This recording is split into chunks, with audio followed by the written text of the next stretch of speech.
Corona महामारी से आज दुनिया भर में दहशत है। आज दुनिया भर के वैज्ञानिक इसकी वैक्सीन बनाने में जुटे हैं। पर मेरी मौत की वजह एक ऐसी बीमारी बनने वाली थी जिसका इलाज इंसानी दिमाग कभी नहीं ढूंढ पाया। अब हम तुमसे डरने नहीं वाले, समझे? अच्छा, तो हमारी बिल्ली हम पर ही पंजा मारेगी? हमने कभी सोचा भी नहीं था हमें तुमसे ऐसे बात करनी पड़ेगी। हेलो हेलो,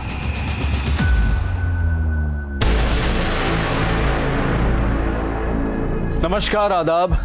क्राइम पेट्रोल सतर्क के आज के इस एपिसोड में मैं अनूप सोनी आप सबका स्वागत करता हूं। पूरी दुनिया, पूरी मानव जाति इस कोरोना के संकट से जूझ रही है, लेकिन हमारा देश कोरोना के अलावा कई और वायरसेस से भी जूझ रहा है, जैसे कि अंधविश्वास, पाखंड, जातिवाद, अन्याय, गरीबी और महिलाओं पर अत्याचार।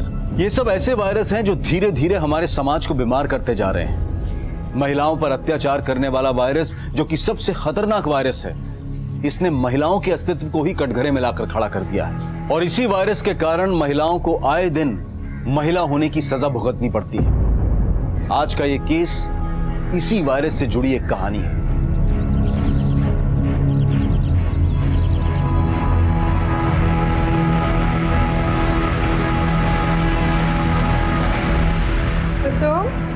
तुम ये चौका चूल्हा छोड़ो बेटा, हम कर लेंगे सब। जाओ तुम।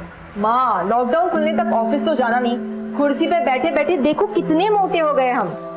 इसी बहाने घर का थोड़ा चूल्हा चौका, घर की साफ सफाई करेंगे ना तो थोड़ा अनुभव भी ले लेंगे। क्या पता इसी बहाने थोड़ा सा वजन कम हो जाए हमारा। अरे ले लीजिए। अरे कुसुम, तुम्हारा तो पता नहीं, लेकिन ये लॉकडाउन खत्म होते होते तक ना हम घिसी हुई टिकिया बन जाएंगे। कि कोरोना वायरस के चक्कर में 3-3 बार कपड़े बदलते हैं और हमको 2-2 बार कपड़ा धोना पड़ता है। अरे दीदी, आप टेंशन क्यों लेती हो? कोई बात नहीं, आपका भी थोड़ा बहुत अनुभव हम बांट लेंगे। कभी कभी हम भी कपड़ा धो दिया करेंगे, ठीक है? अरे अपने बड़के भैया का अनुभव भी बांट लीजिए। लॉकडाउन से पहले तो काम लगा नहीं, और अब आने वाले समय में रोजगार कितना मारा मारी होने वाला है। तो क्या कीजिएगा महाराज, क्या चमत्कार दिखाएंगे? अरे पापा, हम अपना कुंडली देख रहे हैं, और इंडिया का भी। सितंबर 2020 में इंडिया बूम है, देश चमकेगा और हम भी चमकेंगे, देख लीजिएगा आप।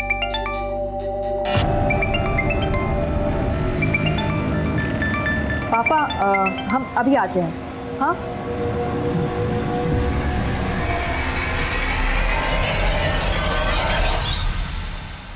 तुम हमको डर के फोन किए हो या हमको डराने को फोन किए हो? डार्लिंग, कैसी बातें कर रही हो? ये मीठी मीठी बातें ना तो करो ही मत हमसे। हम तुमको अपना प्यार जाहिर करने के लिए फोन किए और तुम वायलेंस पर उतर आई हो। तुम पर तो अब भरोसा ही नहीं रहा। अरे क्यों बात का बतंगड़ बना रही हो? नहीं था टाइम, इसलिए नहीं किए कॉल। अच्छा, हमारी बात सुनो। हाँ मुस्कान, हम ना तुम्हें अभी ईमेल भेज देंगे, ठीक है? Okay, bye.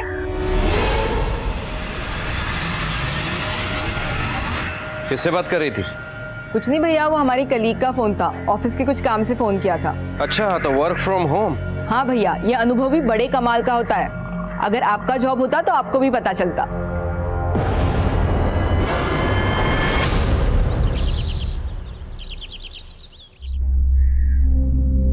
कुसुम, अरे तुम्हारा वर्क फ्रॉम होम चल रहा है ना, तो कहाँ जाने की तैयारी में हो? मम्मी, वर्क फ्रॉम होम तुम्हारा तभी होगा ना जब हमारा लैपटॉप चार्ज होगा, और हमारा चार्जर खराब हो चुका है। यही पास में मारूफगंज में हमारी एक सहेली रहती है, हम तुरंत उससे चार्जर लेकर आ जाएंगे। अच्छा, तो ध्यान से जाना और जल्दी काम खत्म करके सीधे घर आना। जी मम्मी, तुरंत आ जाएंगे। हाँ।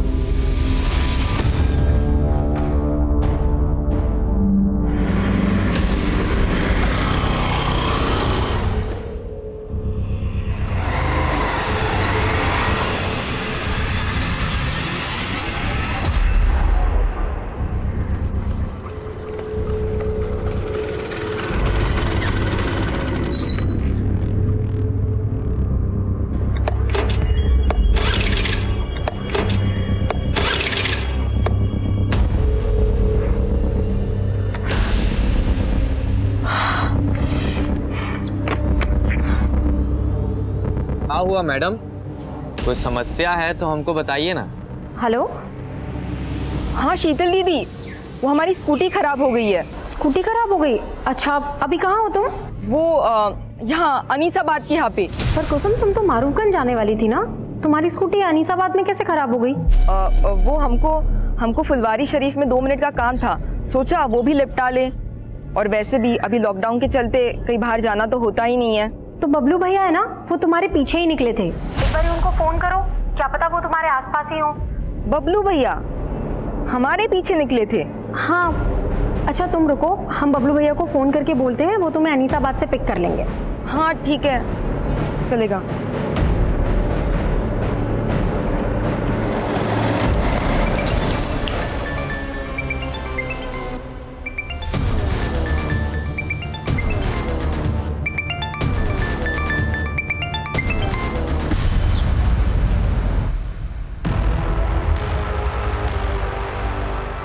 इतना देर हो गया, अंधेरा होने जा रहा है। ना कुसुम का फोन लग रहा है, ना बबलू का फोन लग रहा है।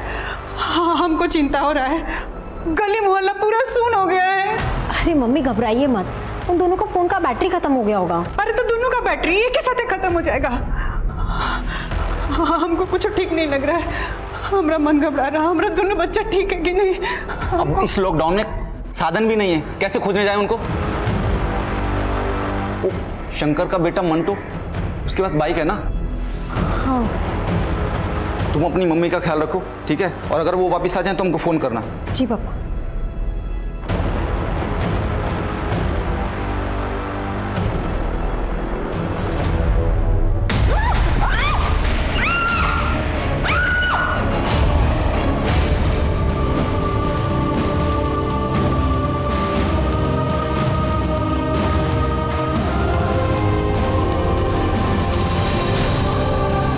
कोरोना वायरस की पहले लॉकडाउन की रात में जब पूरे देश में कर्फ्यू था, तब एक परिवार के दो भाई बहन कुसुम और बबलू लापता थे।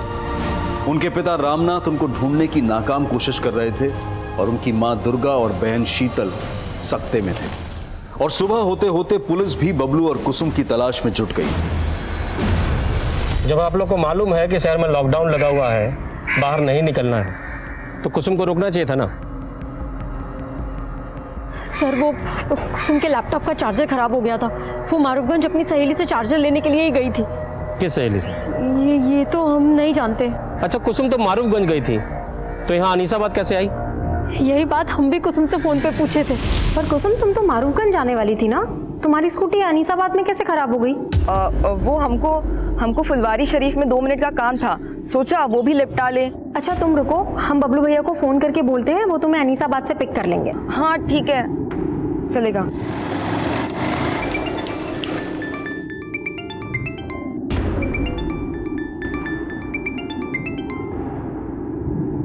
हेलो, अरे कहाँ आफत है शीतल, काहे फोन कर रही हो? भैया वो कुसुम का स्कूटी है ना, अनीसाबाद में खराब हो गया है, आप उसको पिक कर लेंगे? तो यहाँ बबलू अनीसाबाद में कुसुम से मिला था?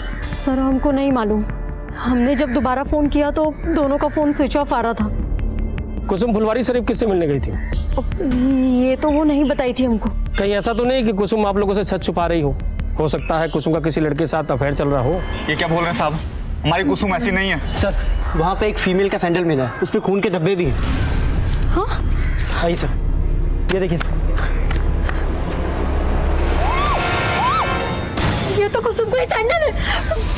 सर, ये सब देख के तो लग रहा है कि यहाँ पे कुसुम के साथ जरूर कुछ गलत हुआ है। माना कि सबूत मिला है, लेकिन कुसुम का स्कूटी यहाँ पे खराब हुआ था, तो क्या कुसुम स्कूटी समेत गायब हो गई? उसका भाई बबलू वो बाइक समेत गायब है। ऐसे कई सवाल थे जिनके जवाब कुसुम और बबलू के घर वालों से भी नहीं मिले थे।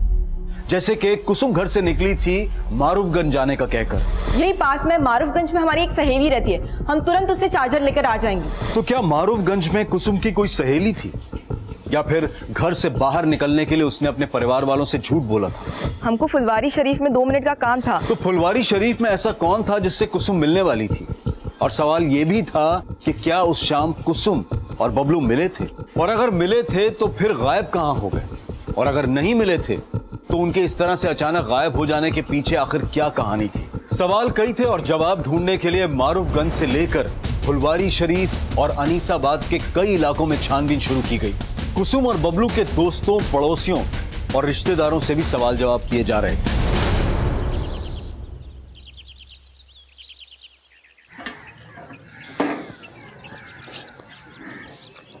मैं कमिंग सर। सर, ये हमारे थाने के ऑफिसर और कांस्टेबल का fitness report. All good? Yes sir.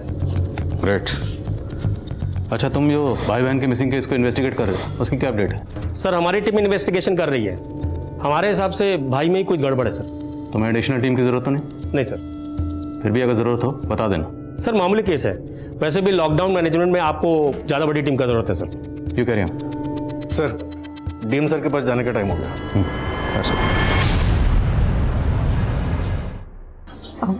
Sir माना कि बबलू भैया काफ़ी गुस्सैल हैं, लेकिन वो हमको और कुसुम को लेके काफ़ी प्रोटेक्टिव भी हैं। यानी बहनें कहाँ जा रही हैं, किससे मिल रही हैं, इससे पर नज़र रखते थे।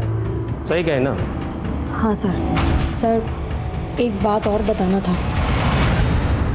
उस दिन हमने भैया को किसी से फ़ोन पे बात करते सुना था। बबलू से मिलने का वजह मत पूछा कर, समझा? चल आके मिल, किसी को पीटने का प्लान बना है। इस लॉकडाउन में दारू का इंतजाम भी करेंगे तुम्हारे लिए। आ जाओ। चल। आपको तो ये नहीं पता कि कुसुम मारूफगंज किससे मिलने गई थी या फुलवारी शरीफ किससे मिलने जा रही थी, और अब आप बता रही हैं कि बबलू किसी को पीटने के लिए गया था। तो अब इसका क्या समझे हम कि कुसुम ने बबलू को गायब कर दिया कि बबलू ने कुसुम को गायब कर दिया? बस कीजिए सर, हमारा बेटा बेटी 2 दिन से गायब है। आप कुछ बोले जा रहे हैं। ये नहीं कि हमारा बच्चा लोग को आप खोजे ढूंढे कि कहाँ है, कौन हाल में। शीतल के बयान के बाद पुलिस बबलू को जानने वाले हर दोस्त, हर जानकार से मिल रही है। और फिर भाई बहन के कॉल रिकॉर्ड्स में नए समीकरण सामने आए। सर बबलू के दोस्तों से ये नहीं पता चल रहा है कि वो उस शाम किसको पीटने वाला था, लेकिन सर बबलू और कुसुम दोनों के फोन उस शाम अनीसाबाद में एक साथ ही बंद हुए थे। यानी दोनों भाई बहन उस शाम मिले होंगे। लेकिन सर दोनों भाई बहन के एक साथ गायब होने की कहानी कुछ समझ में नहीं आ रही। और सर कुसुम के कॉल रिकॉर्ड में एक सस्पिशियस नंबर भी मिला है जो उस शाम फुलवारी शरीफ में ही एक्टिव था, और उसकी बहन ने बताया कि वो उस शाम फुलवारी शरीफ में किसी से मिलने वाली भी थी। किसका नंबर है? Sir number 80। सर ये नंबर मनेर के एड्रेस पर रजिस्टर है और उसी शाम से बंद है जब से कुसुम और बबलू दोनों गायब हुए हैं। ये आप क्या कह रहे हैं सर? हम सच कह रहे हैं, हम किसी कुसुम बबलू को नहीं जानते। जानते नहीं हो तो कुसुम को फोन काहे करते थे? सर जब जानते ही नहीं तो हम क्यों फोन करेंगे सर? ये देख तेरे कॉल रिकॉर्ड, इसमें साफ दिख रहा है कि तू कुसुम से कई बार फोन पे बात करता था। अफेयर चल रहा था ना कुसुम के साथ तेरा? बता कहाँ है, बुलाया उसे फुलवारी शरीफ में? सर हम कभी फुलवारी शरीफ गए ही नहीं। और सर जिन कॉल रिकॉर्ड्स की आप बात कर रहे हैं सर, ये हमारा पुराना नंबर है। घुमा रहा है हमें? अरे याद दिलाओ इसे सब। आप लोगों ने बताया कि कुसुम का किसी के साथ अफेयर नहीं था, लेकिन कुसुम लगातार इस नमन नाम के लड़के के साथ फोन पे टच में थी। आप लोग जानते हैं इस लड़के को? नहीं सर, हम नहीं जानते। सर जी वो नमन तो वहीं का वहीं पर है। इस लड़के की डिटेल निकालो। जी सर, पर सर ये भी तो हो सकता है कि वो सच बोल रहा हो और कोई और हो जो उस फोन नंबर का गलत इस्तेमाल कुसुम को फुसलाने के इरादे से कर रहा हो। लेकिन हमें बबलू का एंगल भी देखना होगा, क्योंकि उसके जैसे भाई को ये बिल्कुल गवारा नहीं होगा कि कोई लड़का उसकी बहन से इतनी बात करे। हो सकता है इसी गुस्से में उसने कुसुम को गायब किया और अब खुद गायब है। सर अनीसाबाद में जंगल के पास एक लड़की की लाश मिली है।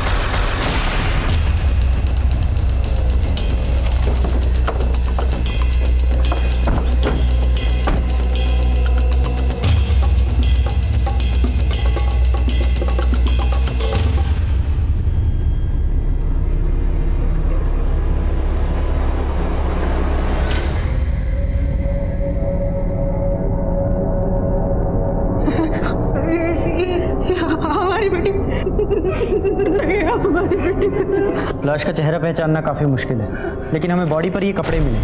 क्या ये कपड़े कुसुम के?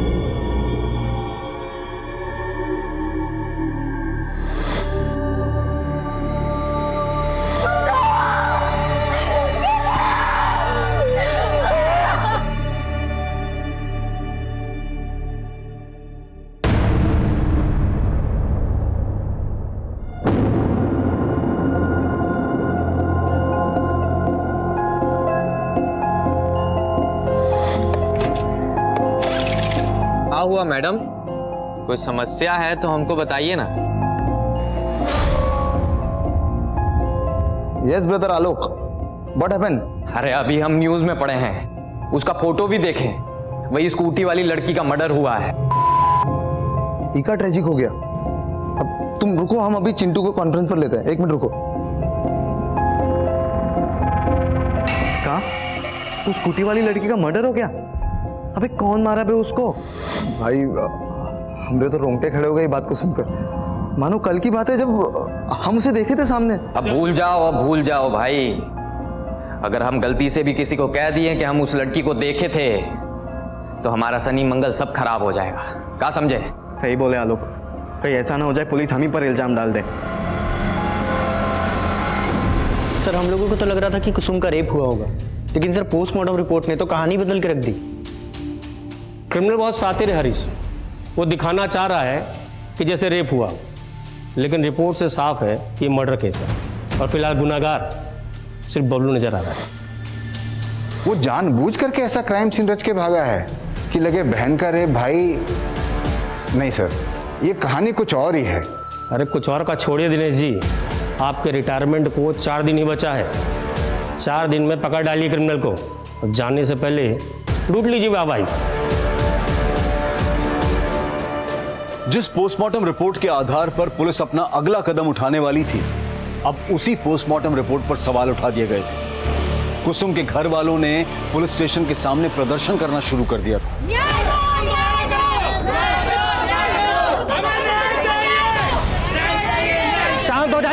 शांत हो जाइए। देखिए कुसुम का पोस्टमार्टम कराने से रिपोर्ट बदल नहीं जाएगा। आप लोग तमाशा बंद कीजिए, हमारा सहयोग कीजिए। मीडिया इस मुद्दे को लगातार रिपोर्ट कर रहा था, जिसके बाद थाने के सीनियर पुलिस ऑफिसर को इस केस का संज्ञान लेना पड़ा, जो उस वक्त लॉकडाउन से संबंधित ड्यूटी में व्यस्त थे। राजेश्वर, मालूम है ना गैदरिंग अलाउड नहीं है, फिर ये सब क्या है? सर वो मैं इन लोग को माफ कर रहा साहब हमें न्याय चाहिए। हमारे बेटे को ठीक से ढूंढा नहीं जा रहा है और हमारी बेटी के साथ कुछ गलत हुआ है। ये लोग कह रहे हैं कि पोस्टमार्टम में सिर्फ मर्डर आया है। साहब आप एक बार आप लाश को देखिए, आप खुद समझ जाएंगे कि उसके साथ कुछ गलत हुआ है। आपकी क्या मांगे हमें मालूम है, हम कार्रवाई करेंगे, लेकिन आप माहौल तो देखिए, इतनी भीड़ लगा के भीड़ हटवाइए यहाँ से। साहब हमको आपसे आश्वासन चाहिए कि पोस्टमार्टम दोबारा होगा और हमारे बेटे को ठीक से ढूंढा जाएगा। मैं आपको यकीन दिलाता हूँ, कानून के दायरे में रहकर जो कार्रवाई बनती है हम करेंगे। ठीक है, अब भीड़ हटवाइए। राजेश्वर भीड़ हटवा। चलिए हटिए आप लोग, हटाओ सबको। चलिए हटिए प्लीज, चलिए। संभाल लोगे, मैं टेंशन ना लूँ। ये संभाला? सर हम लोग पूरा डेडिकेशन के साथ जांच कर रहे हैं सर। जो भी जांच हुई है स्टडी की है मैंने। सबसे पहले वो लड़की क्या नाम है? कुसुम। उसका दोबारा से पोस्टमार्टम करवाना होगा। हरीश, बॉडी को दोबारा पोस्टमार्टम के लिए भिजवा। सर और वो लड़की कुसुम उस दिन फुलवारी शरीफ में जिस लड़के से मिलने जा रही थी, वो नमन अवस्थी ही था? सर वो कोई दूसरा ही लगता है, क्योंकि नमन अवस्थी के खिलाफ हमें कुछ नहीं मिला है और नमन लगातार कह रहा है कि वो नंबर उसके नाम पर रजिस्टर्ड तो है, लेकिन उससे वो इस्तेमाल नहीं करता। तो उस नंबर के कॉल रिकॉर्ड से निकलवाए होंगे। सर टेलीकॉम कंपनी में रिक्वेस्ट भेजे हैं, लेकिन अभी तक आया नहीं है लॉकडाउन की वजह से। लेकिन सर हमें बबलू पे ज़्यादा शक है। जब तक सबूत ना हो, कोई भी एंगल महज एक थ्योरी होता है, उससे ज़्यादा कुछ नहीं। और अगर बबलू पे इतना ही शक था तो उसे ढूंढा क्यों नहीं अभी तक? बबलू क्या, तुम कुसुम की स्कूटी तक नहीं ढूंढ पाए? सर वो लॉकडाउन की वजह से। और सर दिनेश जी भी आज ही रिटायर हो रहे हैं सर। अरे हाँ दिनेश जी सर। दिनेश जी आज तो आप रिटायर होने वाले हैं। सर इमरजेंसी का वक्त है, जब तक ये केस सॉल्व नहीं हो जाता तब तक हम ड्यूटी पर ही रहते हैं। अरे नहीं दिनेश, आपने बहुत योगदान दिया है और बाकी टीम है ना, हम संभाल लेंगे। आप आराम कीजिए। Thank you sir. अरे वाह दीदी, आज बड़ी कमाल लग रही हो। ऐसी ही चली जाओ नीरज जी के सामने। कुछ भी बोलती हो तुम, पागल। अरे शादी करनी जा रही हो और वो भी घर वालों की मर्जी से, काहे शर्मा रही हो? नहीं वो बात तो नहीं है, पर जब भी हम अपना शादी का बात सुनते हैं ना तो पापा का उदास चेहरा सामने आ जाता है। पता नहीं इतना सारा खर्चा कैसे उठा पाएंगे। अरे दीदी काहे टेंशन ले रही हो, हम 1-1.5 लाख तक जोड़ रखे, दे देंगे पापा को।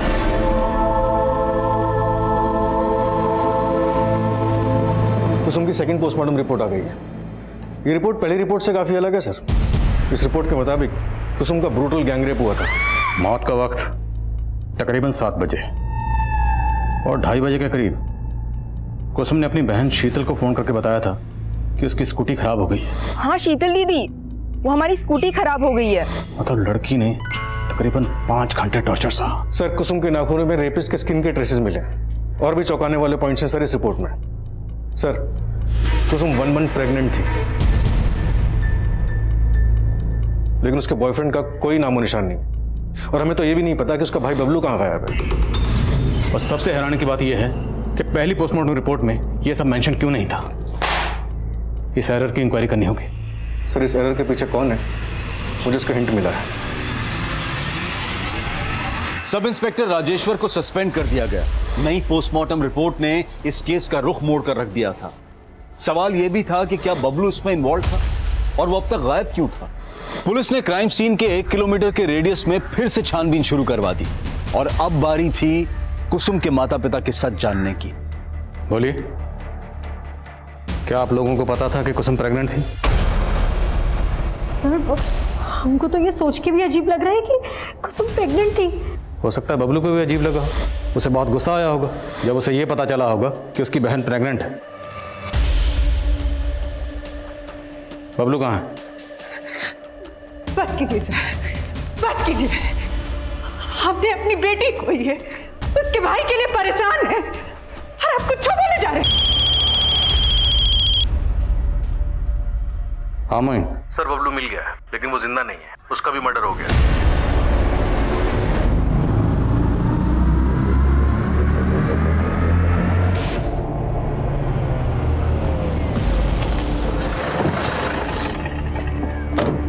सर लाश के पास कुसुम की स्कूटी और बबलू की बाइक भी मिली है। सब कुछ झाड़ियों से पूरी तरह से छुपाया गया था।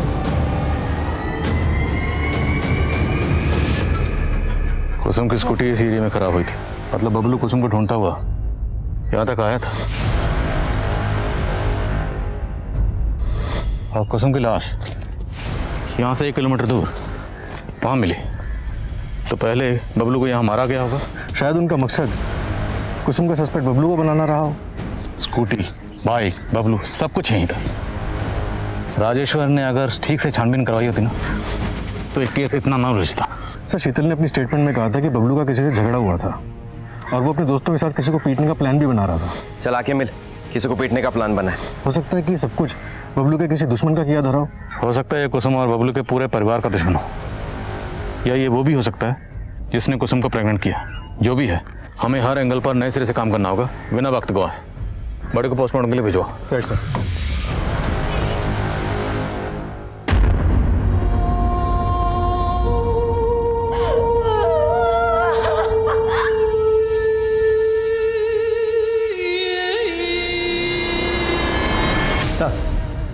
सर नमन के कॉल रिकॉर्ड्स में एक विमल चौधरी नाम के लड़के का नंबर मिला है।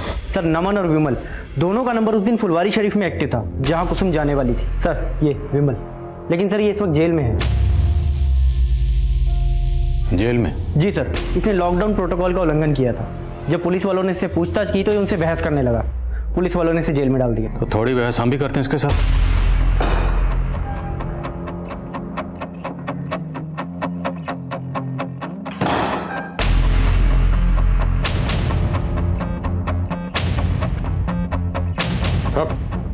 मास्क लगा। साहब हम किसी कुसुम को नहीं जानते, वो मुझे फुलवारी शरीफ में अंकुश ने बुलाया था। कौन अंकुश? विमल जल्दी से फुलवारी शरीफ पहुंचो। फुलवारी शरीफ? अरे लेकिन बात क्या है?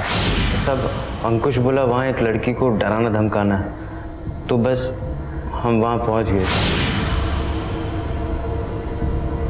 उसका फोन भी बंद आ रहा है, पता नहीं कहाँ मर गई। साहब वहाँ वो लड़की आने वाली थी, वो आए नहीं तो हम दोनों चले गए।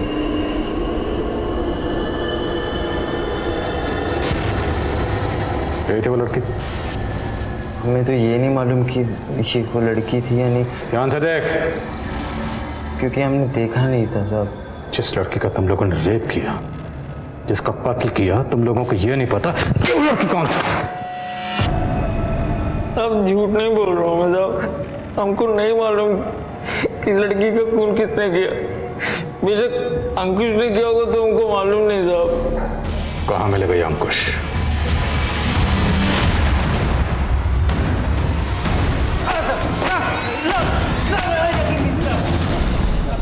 साहब हमने कुसुम के साथ कुछ नहीं किया, हम तो प्यार करते थे कुसुम से। प्यार करते थे? फिर उसे फुलवारी शरीफ में धमकाने के लिए क्यों बुलाया? विमल सब कुछ भग चुका है। तो ज्यादा स्मार्ट बनने की कोशिश मत करना। वो फुलवारी शरीफ नहीं पहुंची तो तू अनीसाबाद पहुंच गया। वहां पहुंचकर तूने इसके भाई बबलू को मारा। हमारा यकीन कीजिए, हमने कुछ नहीं किया। हम तो बस उसे समझाना चाहते थे कि वो हमें भूल जाए। तेरा अफेयर था ना उसके साथ? इसे प्रेग्नेंट भी तुमने किया था?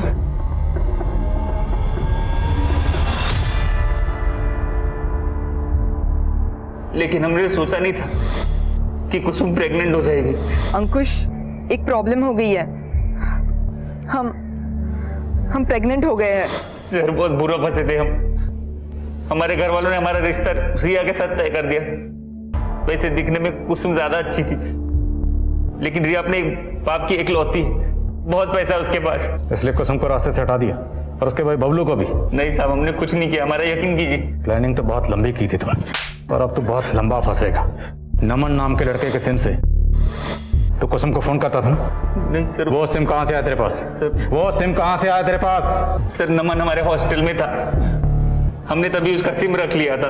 तो ये नमन भी तुझे बचा रहा था, ये भी शामिल है इसमें? हमने कुछ नहीं किया सर, हमारा यकीन कीजिए सर, हमारा यकीन कीजिए।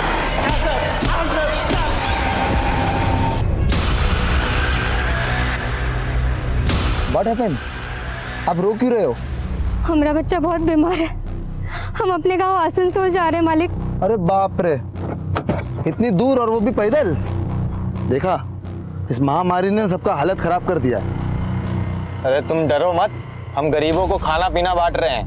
तुम बैठो, तुम्हारे बच्चे को अच्छे डॉक्टर को दिखा देते हैं। बैठो। अरे नहीं, आप कहीं तकलीफ उठाइएगा, हम चले जाएंगे। अरे इसमें तकलीफ काहे का? दीजिए बच्चे को हमें दीजिए।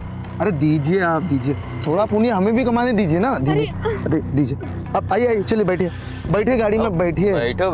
अरे बैठो, आप गाड़ी के अंदर बैठो।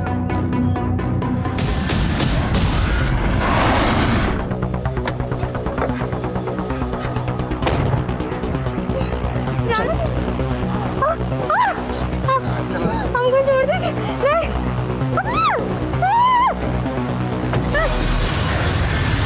इसे कहते हैं MO, मोडस ऑपरेंडी। अब पुलिस को यही लगेगा कि ये क्राइम भी उस लड़की कुसुम के किलर ने ही किया है। साला सीखो बे हमसे कुछ। अरे जल्दी चलो अब यहाँ से, और कुछ दिनों तक अंडरग्राउंड हो जाओ। ये एमओ वेमो कुछ बात में देखेंगे।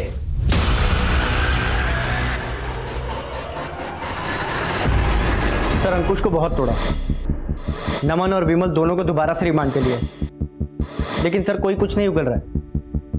ये अंकुश, नमन और विमल, इन तीनों को डीएनए को कुसुम के नेल्स में जो स्किन ट्रेसेस मिले थे उनसे मैच करो। सर। हेलो,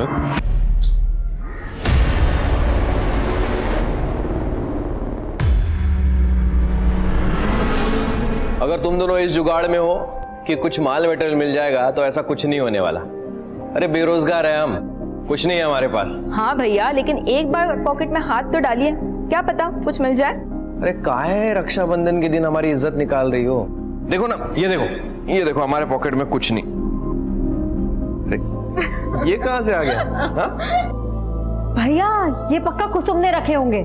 हाँ भैया, लेकिन आपसे वापस लेने के लिए नहीं, ये आप ही के रक्षाबंधन का गिफ्ट है। अरे नहीं, रक्षाबंधन के दिन बहन से गिफ्ट नहीं ले सकता। रख लीजिए ना भैया। और वैसे भी कौन से डॉक्टर ने कहा है कि रक्षाबंधन पे भाई को ही बहन को गिफ्ट देना है? दिल का बुरा नहीं था हमारा बबलू, उसी बेरोजगारी ने उसका जबर कड़वा कर दिया।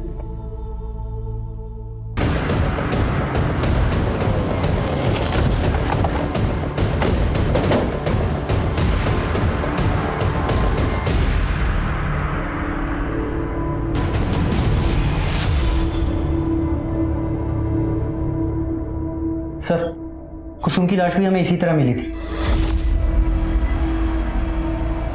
सर बिल्कुल वैसा ही नजारा है। सर हो सकता है कि इसे भी कुसुम के कातिलों ने ही मारा हो।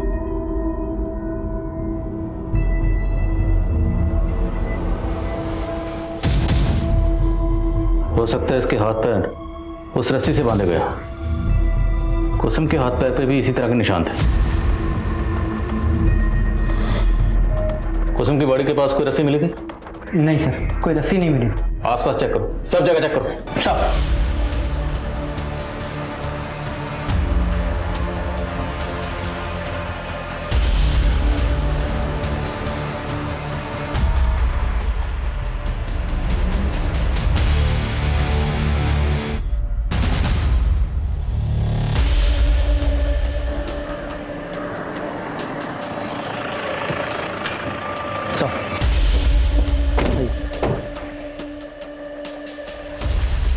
सर ये मोबाइल भी मिला यहाँ पे। ऑन करो, देखो किसका। सर चेक किए, ऑन नहीं हो रहा, शायद बैटरी डेड है। चार्ज करवाओ, देखो किसका। सर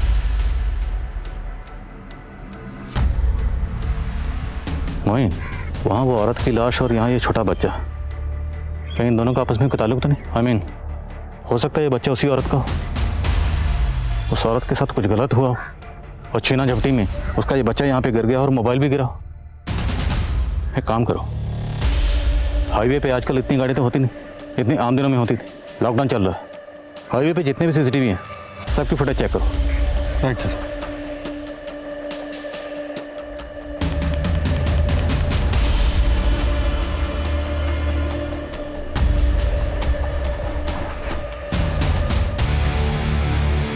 सर ये मोबाइल एक नीलम नाम की औरत का है जो एक माइग्रेंट लेबर है। मेरी उसके घर वालों से बात हुई है, वो अपने बच्चे के साथ पैदल आसनसोल के लिए निकली थी। मतलब बच्चा उसी औरत का था। फैमिली को शनाख्त के लिए बुलाओ।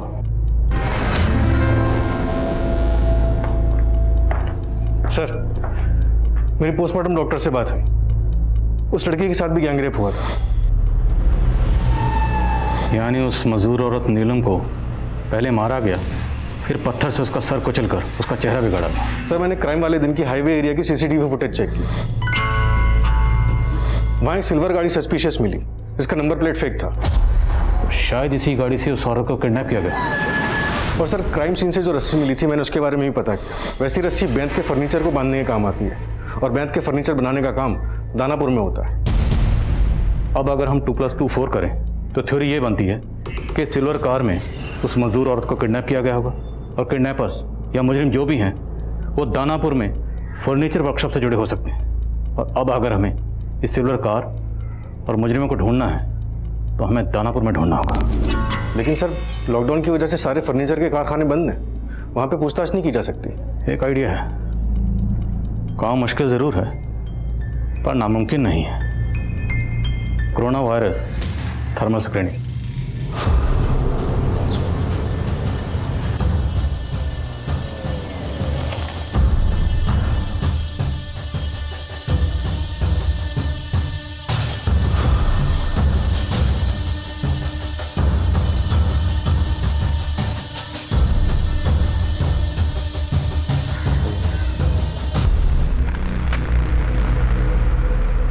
अरे साहब आप? दिनेश जी, आप तो शास्त्री नगर में रहते हैं, फिर यहाँ दानापुर में? साहब यहाँ दानापुर में भी हमारा अपना घर है। वो हम प्लान किए थे कि रिटायरमेंट के बाद यहीं आके रहेंगे, इसलिए यहाँ आ गए। लेकिन साहब ये पीपी किट। हरीश है। अरे हरीश कैसे हो? बढ़िया। तो साहब ये कोरोना ड्यूटी में ये थर्मल स्क्रीनिंग का ड्यूटी भी पुलिस को ही दे दी है क्या सरकार? दिनेश जी, आपको कुसुम मर्डर केस याद है? हाँ सर याद है। कोई है शहर में जो लड़कियों को अपना शिकार बना रहा है और हमें पूरा शक है कि वो इसी एरिया का है। साहब यहाँ दानापुर से? जी, और हमें ये भी खबर लगी है कि जो भी है वो सिल्वर रंग की गाड़ी इस्तेमाल करता है। क्या बात है चिंटू, इतना अर्जेंट में काहे बुलाया हो? यार पुलिस को पक्का हमारे बारे में सब कुछ पता चल चुका है। पता चल गया, लेकिन कैसे? अरे वो इंस्पेक्टर मिला था पापा को, कह रहा था कि हाईवे वाले कार में किसी सिल्वर कलर की गाड़ी का इस्तेमाल हुआ है। आज एक खबर सुनकर दिल दहल गया है। एक मजदूर लड़की 500 किलोमीटर पैदल चल के अपने गांव जा रही थी। बेंत की रस्सी से बांधकर उसको अगवा कर लिया, बलात्कार किए, फिर मार कर फेंक दिए कुछ हैवान। और देखिएगा पापा, इस बार भी कोई पकड़ा नहीं जाएगा। पुलिस के बस की बात ही नहीं है ये। इंस्पेक्टर साहब मिले थे आज हमको, और हमको लगता है कि वो जानते हैं कौन लोग हैं इस कांड के पीछे। कोई सिल्वर रंग की गाड़ी को ढूंढ रहे हैं वो। लेकिन हमने तो हमारी सिल्वर गाड़ी का नंबर प्लेट ही गलत लगवाए थे हम, फिर कैसे पता चल गया? देखो पुरानी बातों को छोड़ो, अब सोचो आगे क्या करना है यार।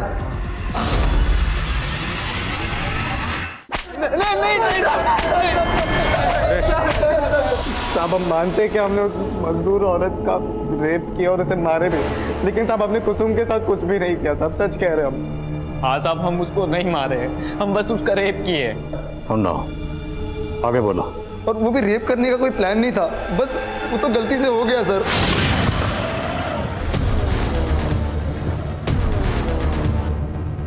भैया आप कहाँ जा रही थी?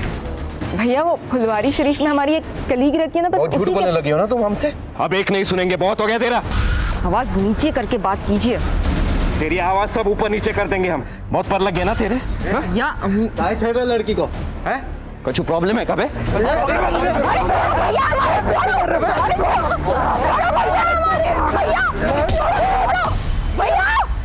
साहब उसका भाई मर गया तो हम उस लड़की को कंट्रोल करने के लिए बांध दिए और गाड़ी में डाल दिए साहब, और उस लड़के की लाश को वो स्कूटी और बाइक को वहीं पर ठिकाने लगा दिए थे साहब। हम पहले सोचे कि उस लड़की को भी मार ही देते, लेकिन साहब हमको मजाक करना था तो हम थोड़ा दूर चले गए साहब। हम सोचे कि वो खुद ही तड़प तड़प के मर जाएगी। लॉकडाउन में उसे कौन देखता था? कुसुम को हमको पत्थर से नहीं मारे थे सर, उस मजदूर औरत को जरूर पत्थर मार के उसका चेहरा बिगाड़ा था सर हम लोग। साहब हम ये सोचे थे कि आप लोगों को यही लगेगा कि कुसुम के ही कातिल ने उसे मारा होगा, लेकिन साहब हम कसम से कह रहे हैं हमने कुसुम के साथ कुछ भी नहीं किया साहब। हमने तो उसको जिंदा छोड़ दिए थे वहीं पर। ये तीनों ये तो कबूल कर रहे हैं कि इन्होंने कुसुम का रेप किया, लेकिन ये मानने को तैयार नहीं है कि इन्होंने कुसुम को मारा भी। सर मेरी दिनेश जी से बात हुई है, उन्होंने बताया कि वारदात वाली शाम उनका बेटा चिंटू शाम को 6 बजे घर पहुंच गया था, जबकि कुसुम का मर्डर 7 बजे के आसपास हुआ है। और सर मैंने कंफर्म किया है कि चिंटू के दोनों दोस्त आलोक और सनी, वो दोनों भी शाम को 7 बजे अपने अपने घर पहुंच गए थे। तो फिर कुसुम को किसने मारा? पापा, मम्मी, खाना।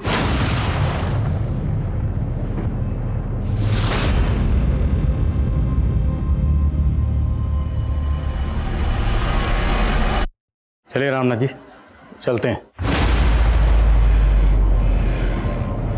मंटू, वही मंटू जिसके साथ आप उस दिन कुसुम को ढूंढने गए, उस मंटू ने हमें कुछ बताया।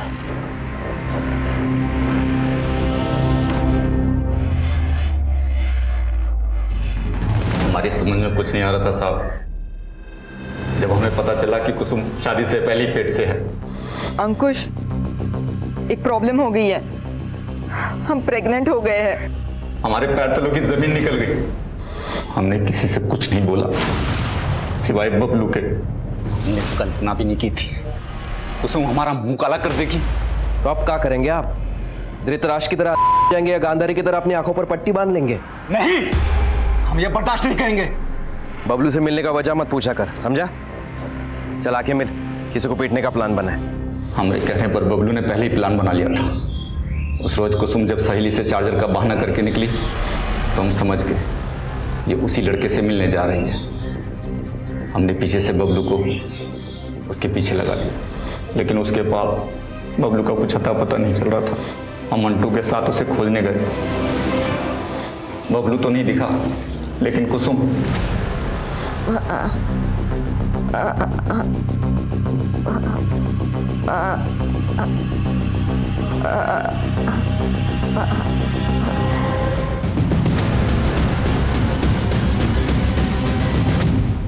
हमने मंटू से विनती की और इतना ही बोला कि उसका रेप हुआ था, समाज उसे नहीं अपनाता।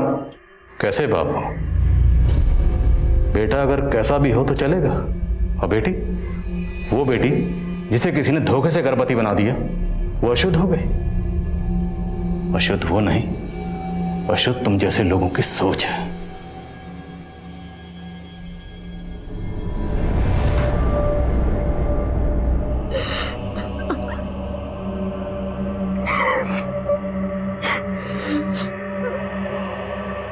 हर इंसान के दो चेहरे होते हैं, एक अच्छा एक बुरा।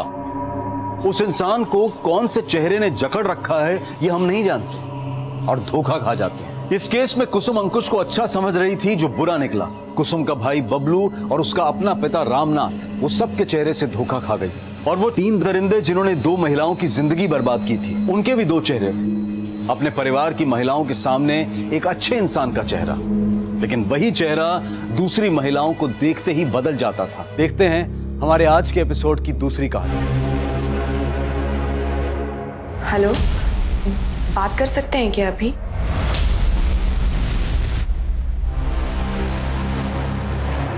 अंधेरे में क्यों बैठा है? ऐसी मुझे डर लग रहा है। हम कुछ गलत तो नहीं करने जा रहे ना?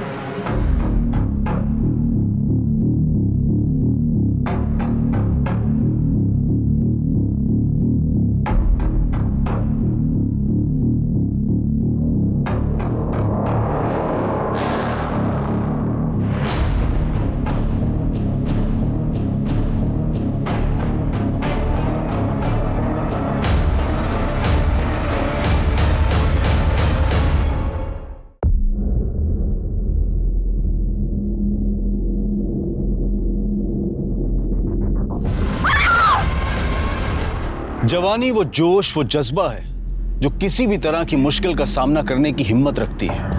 अपने सपनों को पूरा करने के लिए वो कुछ भी कर गुजरती है। लेकिन अगर ये जोश, ये शक्ति दिशा विहीन हो जाए तो ये अपनों के लिए और दूसरों के लिए घातक हो जाती है। घर से भागने वाला ये लड़का और ये लड़की कौन थे? दोनों के बीच में क्या संबंध था? और वो लड़की कौन थी जिसकी लाश कुएं में तैर रही थी? 2 अलग अलग शहर और 2 अलग अलग समय पर शुरू हुई ये कहानियां कुछ इस तरह मिली कि एक बेहद भयानक और दिल दहला देने वाला अपराध सामने आया।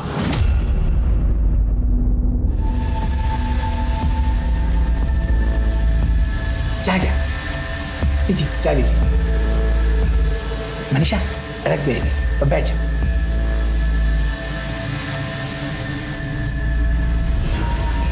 मुझे लड़की पसंद है, मेरी तरफ से शादी कर।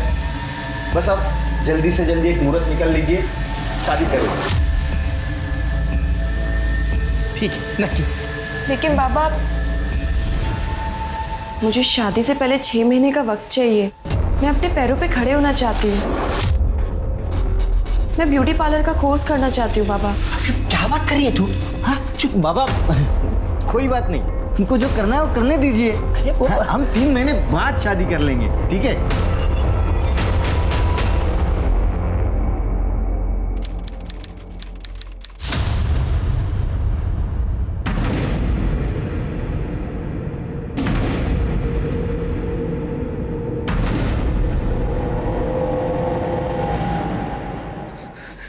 ये क्या कर रहा है?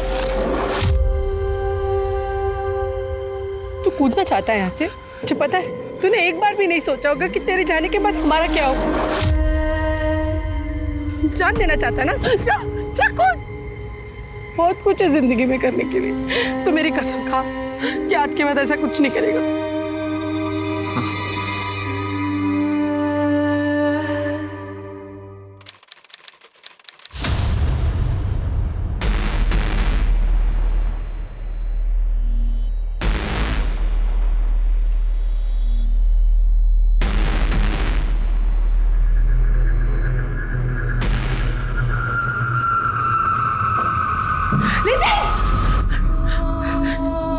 ये क्या कर रहे हैं? आई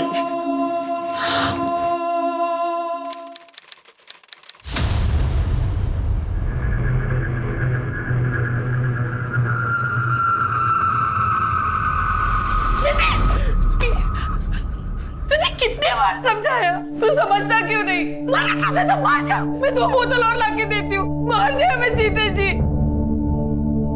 प्रेमिला शांत हो जाओ। प्रेमिला ए बेटा ए, कसम खा कि आज के बाद ऐसा कुछ नहीं करेगा। ए नितिन, भूल जा जो हुआ उसे भूल जा। तेरी आई बाबा तेरे साथ है हमेशा।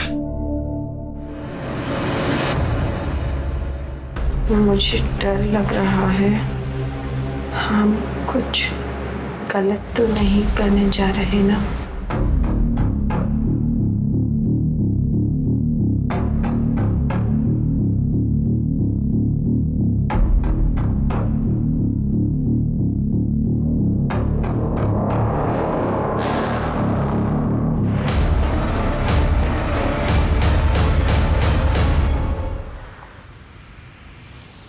नितिन, नितिन, नितिन 8 बज गए, उठ जा बेटा। नितिन कब से आवाज लगा रही हूँ, उठ जा। नितिन, क्या हुआ? सुबह सुबह क्यों चिल्ला रही हो बच्चे पे? इतना चिल्ला रही हूँ तो भी नहीं उठ रहा है। हाँ, मी बघतो। बघा।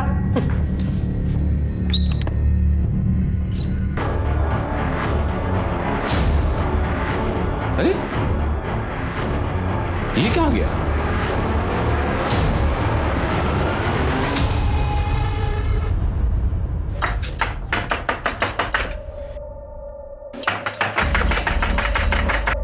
कहाँ है वो? हाँ, है कहाँ वो? बेटा इस वक्त बैठो। ये सब छोड़ो और मुझे बताओ कि कहाँ है वो? अरे बैठो तो सही, बताता हूँ। अगर वो अगली बार मुझे यहाँ नहीं मिली ना तो मैं ये सगाई तोड़ दूंगा, और बाद में बोलना नहीं कि मैंने आपको बताया नहीं था। सुनो बेटा, मेरी बात तो सुनो, सुनो मेरी बात। अभी तो चला गया, अगली बार आया तो क्या जवाब देंगे? ये सब ना तेरी वजह से हुआ है। अगली बार आएगा ना तो तू जवाब देना उसको।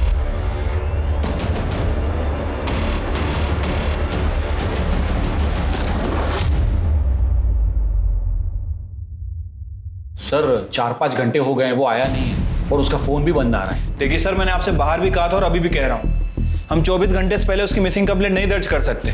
आप समझने की कोशिश क्यों नहीं कर रहे हैं? सर भगा ना सर। शिरके जो बोल रहा है वो ठीक बोल रहा है। देखिए 24 घंटे तक हम कुछ नहीं कर सकते, ऐसा लॉ है। एक काम कीजिए, आप घर पे जाइए। 22 साल का लड़का है, किसी दोस्तों के साथ पार्टी करने गया होगा या गर्लफ्रेंड के साथ घूमने गया होगा, आ जाएगा, जाइए। नहीं नहीं सर, हम जानते हैं ऐसा कुछ भी नहीं हुआ होगा। डर तो इस बात का है कि पिछले हफ्ते वो नीट के एग्जाम में फेल हो गया था, तब से दुखी रहने लगा था। हमेशा मरने की बात करता था। बात क्या करता था, वो तो 3-3 बार अलग अलग तरीकों से कोशिश कर चुका था।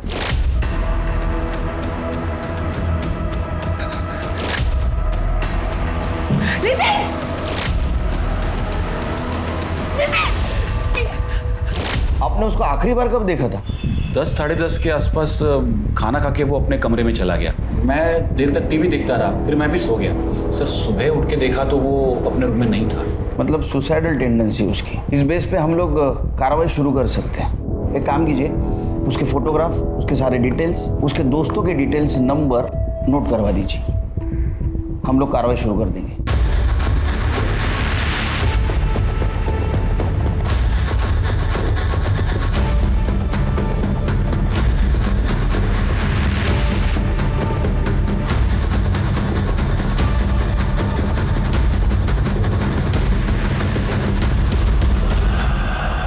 सर नितिन के घर के बाहर एक दूध की डेयरी है। सर ये वहाँ का सीसीटीवी फुटेज है। ये नितिन अपने घर से 5:30 बजे निकलता है और थोड़ी दूर चलकर ये ऑटो में बैठकर वहाँ से चला जाता है। ये ऑटो का नंबर लो और आरटीओ से पता करो किसका है, और इसके ड्राइवर नितिन को कहाँ ड्रॉप किया। ठीक है सर।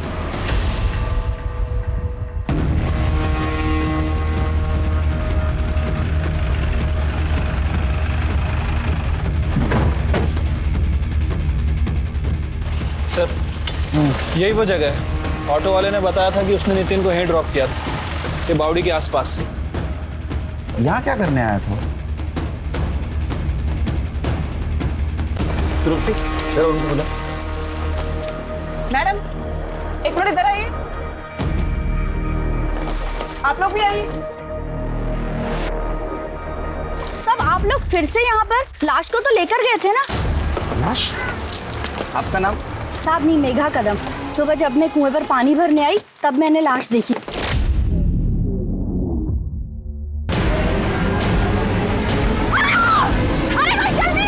खड़की पुलिस चौकी पर। आपको पक्का यकीन है वो लाश लड़की की थी? हो साहेब, सलवार कमीज पहनी थी, लंबे बाल थे, तो लड़की ही थी ना। वो पुलिस चौकी वाले ले गए लाश को। आप जानती थी उस लड़की को? मैं नहीं जानती, और वो यहाँ की नहीं लग रही थी। सर ये एरिया से कोई लड़की भी गायब नहीं है। जब लाश को कुएं में से निकाला पूरी तरह से सड़ चुकी थी, बहुत बास आ रही थी साहब। उसका चेहरा पहचानने लायक नहीं था। इसका मतलब लाश काफी दिनों से कुएं में थी। लाश इतने दिनों से कुएं में पड़ी थी, लेकिन उसको आज देखा आपने। सर वो कुएं का पानी हमें वापरत नहीं, तो घर पर नल है, लेकिन आज पानी की जरूरत थी तो कुएं के पास आई, तभी लाश देखी। करडे सर, तुम्ही इकडेच थांबा, आसपास के गांव वालों के हेल्प से इधर सब सर्च करो। ठीक है। खड़की पुलिस स्टेशन। सर वो औरत तो सही कह रही थी, बॉडी तो पूरी तरह से सड़ चुकी है सर, चेहरा पहचानना इम्पॉसिबल है। लगता है 4-5 दिन हो चुके हैं, बाकी डिटेल तो पीएम के बाद ही पता चलेगी। सर बॉडी हम लोग पोस्टमार्टम के लिए भेज ही रहे हैं। सर एग्जामिन करते वक्त हमें ये टैटू दिखा। मनीषा, शायद इसका नाम हो, यही नाम इसकी पहचान करने में हमारी मदद करेगा। हाँ तृप्ति,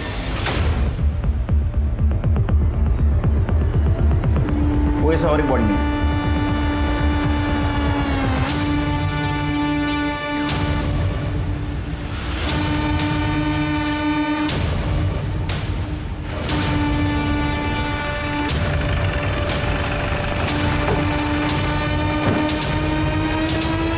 सर लगता है इसने सुसाइड किया है। जैसा कि इसके माँ बाप को शक था, ये सुसाइड कर सकता है। फिर पहले इस कुएं में एक लड़की की लाश मिली, अब इस नितिन की। जरूर इन दोनों में कुछ ना कुछ कनेक्शन है। एक काम करो, खड़की पुलिस चौकी को बोलो वो लड़की का केस हमें ट्रांसफर कर दे और उस लड़की का फेस रिकंस्ट्रक्ट करवाओ, पता तो चले वो लड़की कौन थी। बॉडी को पोस्टमार्टम के लिए भेज दो। ठीक है सर।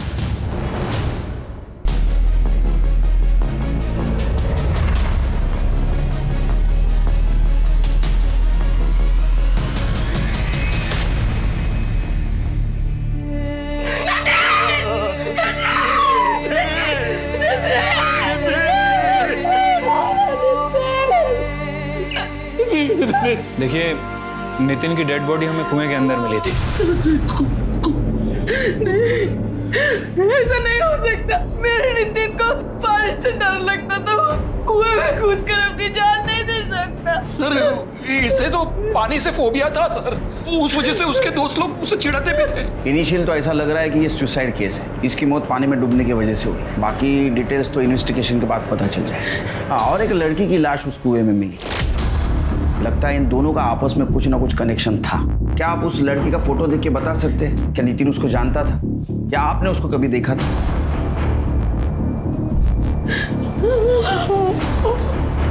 नहीं नहीं नहीं सर, इस लड़की को हमने कभी नहीं देखा है सर। इसकी लाइफ में कोई लड़की नहीं थी सर।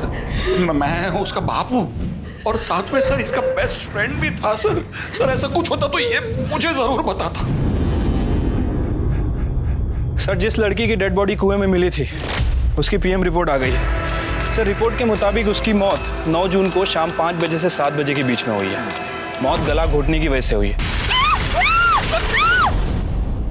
रस्सी या दुपट्टे जैसी किसी चीज से उसका गला घोटा गया। और सर लड़की सेक्सुअली एक्टिव थी, लेकिन मौत से पहले उसके साथ ना तो रेप हुआ और ना ही कोई सेक्सुअल असॉल्ट। एक और अजीब बात सर, लड़की 2 महीने प्रेग्नेंट भी थी।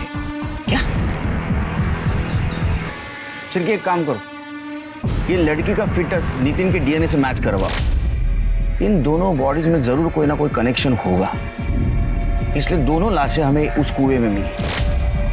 ठीक है सर। अच्छा, लड़की का चेहरा रिकंस्ट्रक्ट करने के लिए भेजा था, उसका कुछ अपडेट? नहीं सर, अभी तक तो उसके बारे में कोई खास इन्फॉर्मेशन नहीं मिली है। नितिन की कॉल डिटेल्स और mobile location? Sir call record के हिसाब से तो नितिन क्लियर ही लग रहा है। सर उसका फोन सुबह 6 बजे उसी जगह स्विच ऑफ हुआ था जहां में उसकी डेड बॉडी मिली थी। और सर नितिन के कॉल रिकॉर्ड के हिसाब से उसके कॉल रिकॉर्ड में उसकी माँ और उसके प्रोफेसर के अलावा किसी भी लेडी का नंबर नहीं है। अब सर एक बात समझ नहीं आ रही कि जब उसके फोन रिकॉर्ड में किसी लेडी का नंबर नहीं है तो इस लड़की का कॉन्टैक्ट में कैसे आया? और उसके माँ बाप के अकॉर्डिंग उसके पास सिर्फ एक ही फोन और एक ही सिम कार्ड था। सर पिंपरी पुलिस स्टेशन से फोन आया था। वहाँ मनीषा तांबे नाम की एक लड़की की मिसिंग कंप्लेन दर्ज हुई है और जिसकी डिटेल्स कुएं से मिली डेड बॉडी से बिल्कुल मैच कर रही हैं।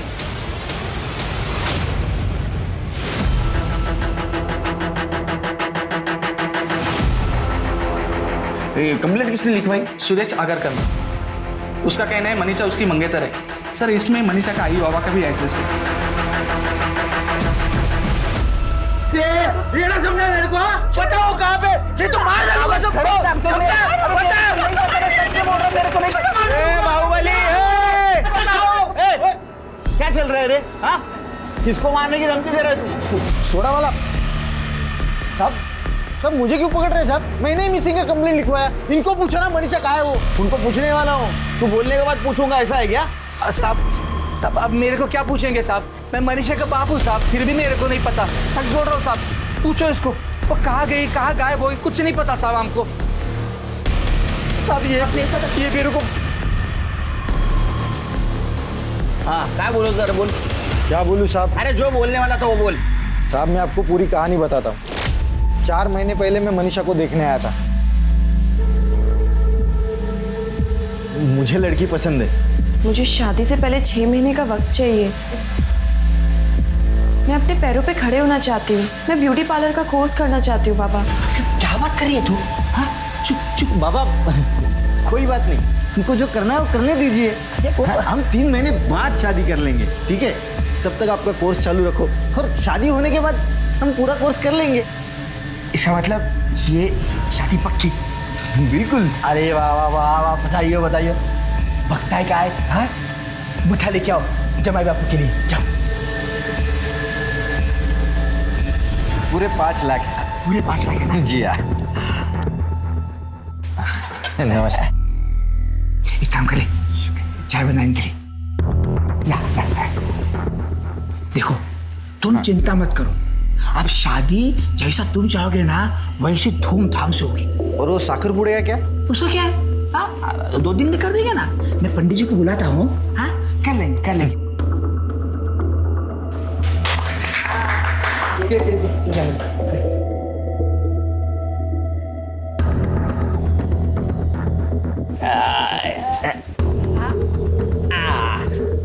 अरे खा ले। ये साहब एक वो दिन है और आज का दिन। उसके बाद मैंने मनीषा की शक्ल तक नहीं देखी साहब। रोज आता हूँ पूछता हूँ तो ये बुड्ढा बुड्ढी रोज बुड्ढा बुड्ढी क्या है? हाँ तुझ्या आई वडिलांच्या वयाचे आई बाबा बोल। सॉरी साहब, लेकिन साहब ये रोज नई कुछ कहानी बना के मुझे सुनाते हैं साहब। साहब 2 महीने पहले मैं इनको बोला था अगर मनीषा नहीं मिली ना तो मैं पुलिस में कंप्लेंट करूंगा, फिर भी ये लोगों ने कुछ नहीं किया साहब। मैंने राह देखी 2 महीना और फिर जाके अभी 1 हफ्ते पहले मैंने जाके कंप्लेंट करवाई पिंपरी पुलिस स्टेशन में। मनीषा अगर पिंपले गांव की है तो तूने पिंपरी पुलिस स्टेशन में क्यों कंप्लेंट की?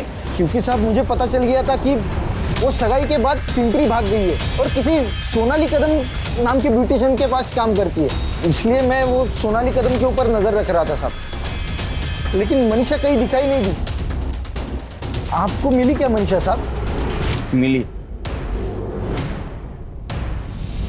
जिंदा ने मुर्दा, उसका मर्डर हुआ है। सर आप क्या बात कर रहे हैं साहब? सब ऐसा नहीं हो सकता साहब। सब आप झूठ बोल रहे हैं साहब। सब बताओ ना किसने मारा साहब? तूने मारा साहब। ये क्या बोल रहे हैं आप साहब? साहब मैं क्यों मारूंगा उसको साहब?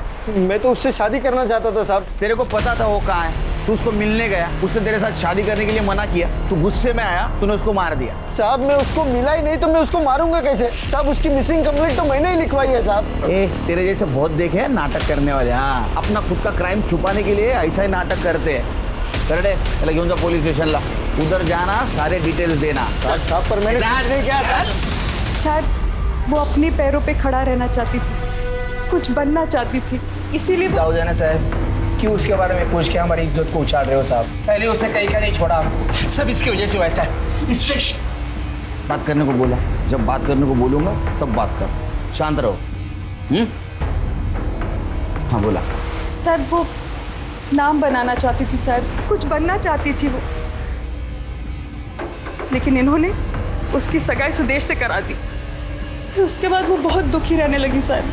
फिर उसकी सहेली रजनी, उसने उसको सलाह दी कि वो भाग जाए। मैंने भी उसको यही सलाह दी। भाई रजनी मुझे रिक्शा से बस स्टॉप तक छोड़ देगी, मुझे उसके आगे से बस मिल जाएगी। मैं पहुंचते ही तुझे फ़ोन करूंगी, तुम चिंता नहीं करना। पहुंचते ही मुझे बता देना और अपना ख्याल रखना बच्चा।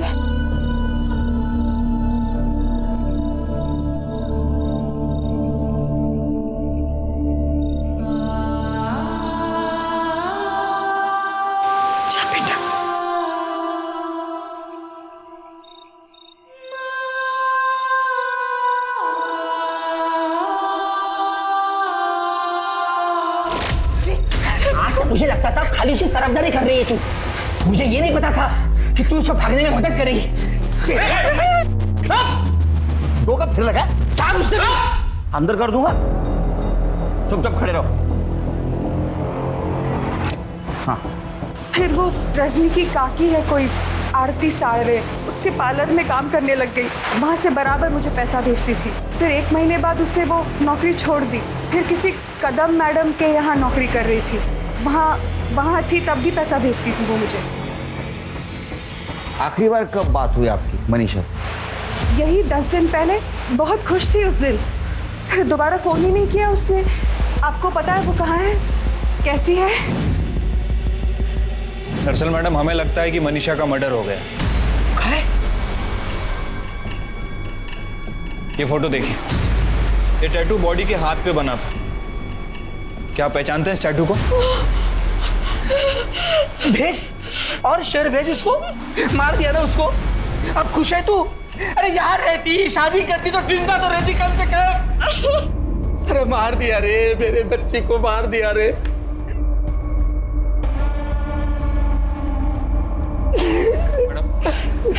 ये फोटो देखिए, इसका नाम नितिन नाइक है।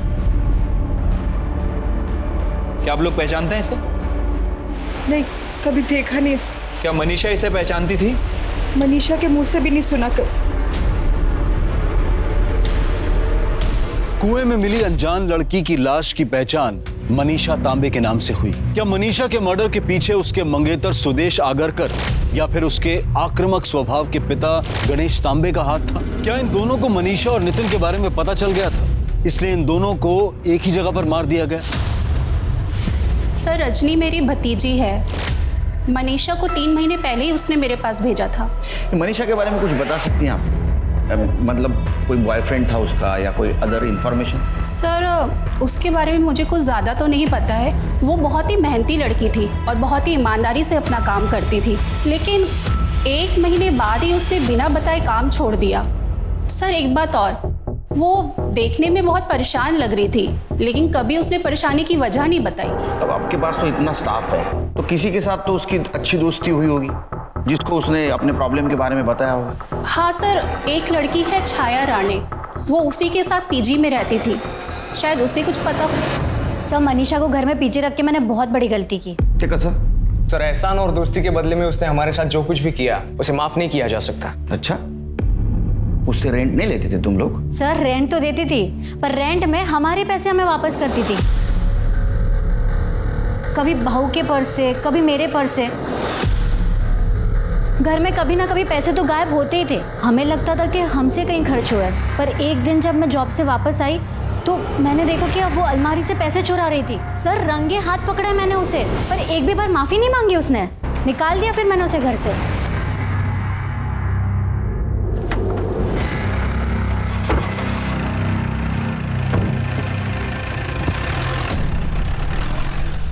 सर, नितिन की पोस्टमार्टम रिपोर्ट के हिसाब से उसकी मौत सुबह 5 बजे से 7 बजे के बीच में हुई है। और सर, मौत कुएं में डूबने की वजह से ही हुई है। रिपोर्ट में ये भी मेंशन है कि उसके गले पर नाखून के खरोच के निशान है, लेकिन प्रॉपर निशान नहीं है। मतलब सर, ये हो सकता है कि किसी ने उसका गला दबाने की कोशिश की, लेकिन पूरी तरह से गला दबा नहीं पाया। यस शिरके, इसका मतलब ये मर्डर है, सुसाइड नहीं। यानी उसको कुएं में किसी ने धक्का मार के गिराया, और ऐसे आदमी ने गिराया जिसको पता था इसको तैरना नहीं आता। एक काम करो शिरके, नितिन के घर से ये खड़की के कुएं तक का सारा सीसीटीवी फुटेज कलेक्ट करवा। हो सकता है मर्डर उसको फॉलो कर रहा हो। ठीक है सर। तृप्ति, डीएनए रिपोर्ट की कोई अपडेट? सर, डीएनए रिपोर्ट अभी नहीं आई है, पर जल्दी आ जाएगी सर। सर, एक औरत आई है, आपसे मिलना चाहती है। बोल रही है कि मनीषा तांबे के बारे में कुछ बताना चाहती है। सर, मैं मंजरी, छाया रानी की पड़ोसी। बोलो। सर, मैं अक्सर मनीषा को ब्यूटी ट्रीटमेंट के लिए घर पे बुलाया करती थी, और एक दिन मुझे बाल स्ट्रेट करवाना था और मैंने उसे घर पे बुलाया था। और फिर एक सेकेंड ना दीदी।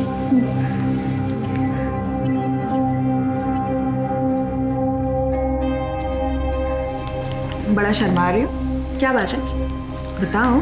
कुछ नहीं दीदी, वो एक लड़का है, पसंद है मुझे। कौन है वो? इधर आओ, इधर आओ। कौन है? अब दीदी आप जानती हो उसे, वो अपनी छाया है ना, उसका भाई। अच्छा, अरुण, वो भी तुमसे प्यार करता है या तुम ही उसके प्यार में पागल? नहीं नहीं दीदी, वो भी मुझसे प्यार करता है। एक्चुअली पहल उसने की थी, वो एक दिन मैंने खीर बनाई थी और वहीं से सब शुरू हुआ। क्या बात है यार, क्या खीर बनाई है तुमने? मन तो करता है तेरे हाथ चूम लूं। खीर मैंने नहीं बनाई है, खीर मनीषा ने बनाई है। अच्छा, तुमने बनाई है खीर? एक भी ऑटो नहीं है आज। हाय। हाय। तुम यहाँ? अच्छा, ऑटो गिरा रही थी? ऑटो नहीं है। तो बैठ जाओ, मैं तुम्हें ड्रॉप कर देता हूँ। अरे सोचो मत, मैं भी वहीं जा रहा हूँ तुम्हारी पार्लर की तरफ। आओ।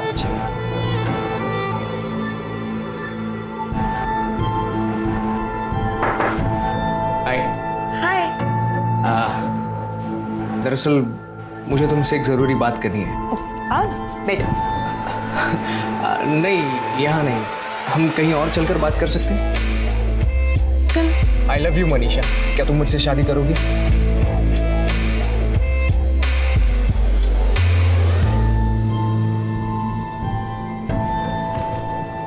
आई लव यू टू।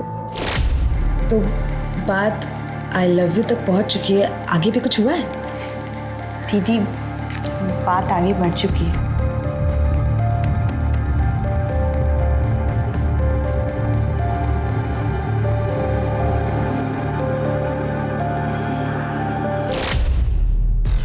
सर, मुझे पता था अरुण और छाया आपको ये सच नहीं बताएंगे, और बताते भी कैसे। वो दोनों मिलकर भोली वाली मनीषा को जानबूझकर धोखा दिया।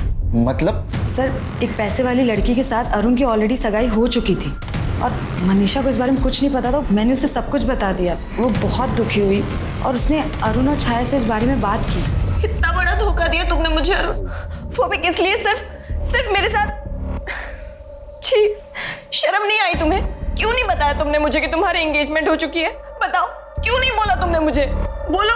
क्या है, तू इस पे क्या चिल्ला रही है? और तू खुद मेरे भाई पे डोरे डाल रही थी, समझी ना? और बताने का क्या मतलब है? पूरी दुनिया को पता है इसकी एंगेजमेंट हो गई है और तुझे नहीं पता। चाहे तू कैसे बोल सकती है ऐसे?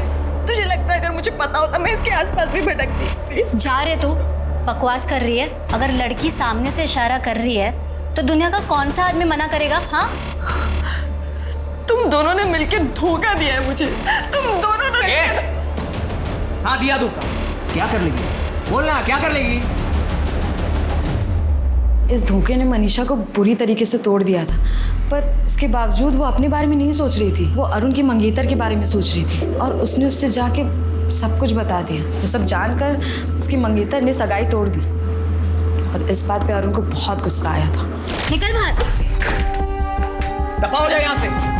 जिंदगी बर्बाद करके रख दी है तूने मेरी। जब मेरी जिंदगी बर्बाद कर रहे थे तब खुद पे आया इतना गुस्सा? नहीं ना? अब समझ आ रहा होगा जब खुद के साथ ऐसा होता है तो कितना बुरा लगता है। मैं दुआ करूंगी भगवान से तुम्हारी शक्ल ना कभी देखनी ना पड़े, और छाया, ऊपर वाला ना करे तुम्हारे साथ कभी ऐसा हो। जिस दिन होगा ना तब समझ में आएगा कैसा लगता है जब कोई प्यार के नाम पे तुम्हें बेवकूफ बना रहा होता है, तुम्हारा इस्तेमाल कर रहा होता है।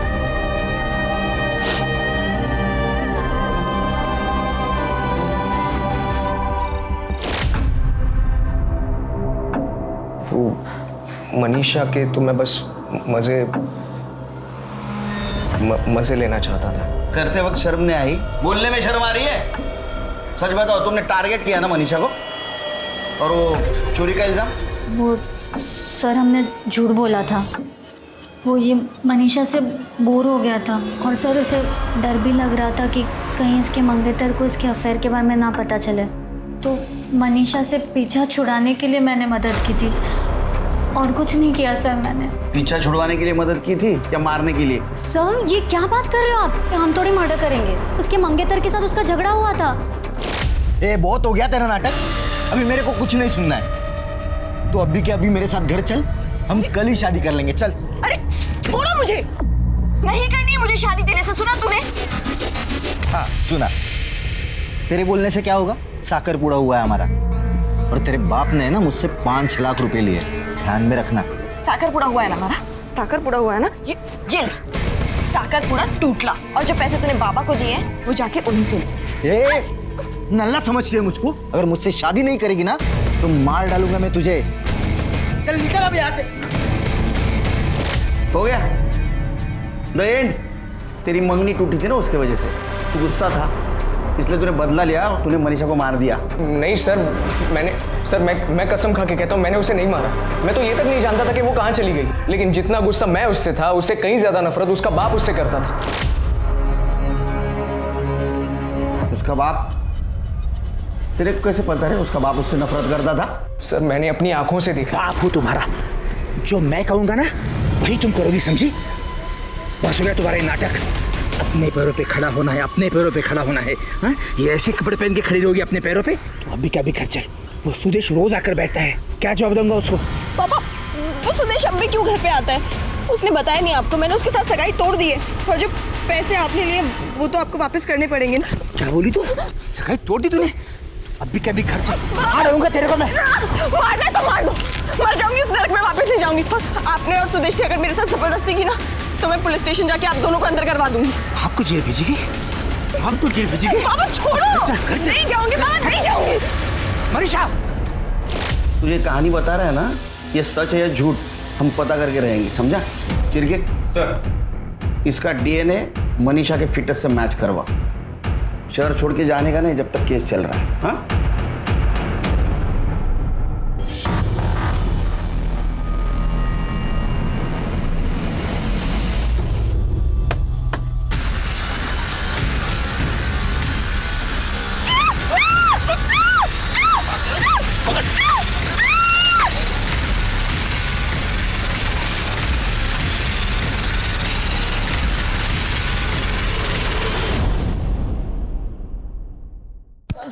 सब मारो मतलब